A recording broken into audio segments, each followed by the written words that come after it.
Your thoughts on the Seattle match? You know, we offensively did a decent number of things. Our passing kind of held us back a little bit. Weren't in system as much as we should have been. And we were right there. We had our chances. Even being down 15-6 in that third set. I really called out a couple people, got on the girls a little bit, and they responded. And that was the positive that we were able to take from that match. We made it a match. We made it a set. But we too many errors. And Seattle's a great team. They proved it again on Saturday, beating New Mexico State. But they're one of the bigger teams we see. A huge 6-3 block on the right side, 6-5 block in the middle. We just made some poor choices, challenging the wrong people at the wrong time. And Utah Valley. Utah Valley, a team that we get into that gym and. Maybe we create our own issues, I think. They came out and got a big head start, and, we didn't respond very well to that. We've got to get our outside hitters going. That's kind of been a weakness for us the last couple of matches, just some inconsistency there. And I can see it from Thursday night with a huge block against them, some things that they were struggling with. We finally figured it out too late, but it was a different size block on Saturday, so the fact that we couldn't get going again was concerning. And they had all the right game plans. They keyed their block on Haley, and so we're going to see more of that. I know we are. Haley knows we are, but she was trying to carry a big load for us. The positive at one position is we've really got our right side position going.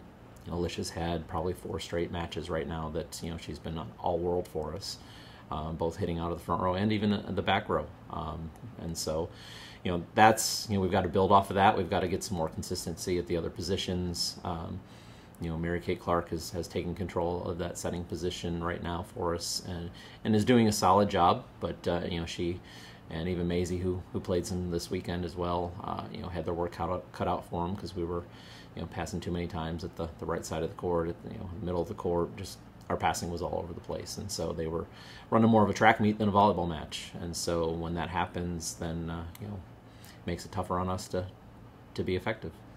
Next up, Texas Southern. Texas Southern is a team we haven't seen yet this year, which is kind of odd. We usually see them a couple times a year, so the fact that it's just now happening and is the only time that we're going to see them is different. But we don't get them down here. We get them up on their court, which is it's a big open facility. Different ball, so there'll be some adjustments that we just have to make pre-match in our practice times. But a ball's a ball. It's round. It bounces just like any other. So we go in, and that's the same height. It's a team that we've seen a little bit on film. We'll watch a little bit more here today, but usually athletic. Jocelyn's done a great job with that program, really getting them going the last couple of years. And so, we're going to have our hands full. They're going to compete. They're going to play hard. They're pretty solid at a couple positions. And, I think if we come in and we'll execute the basics and make the routine things look routine, and that's something that we haven't done the last, 2 or 3 matches, consistently anyways, that, if we'll do that, then we'll be okay, and we'll come out with the win as we should. But, if we go in and we struggle on that first contact, we're going to have our hands full, and it could be a 5-set match.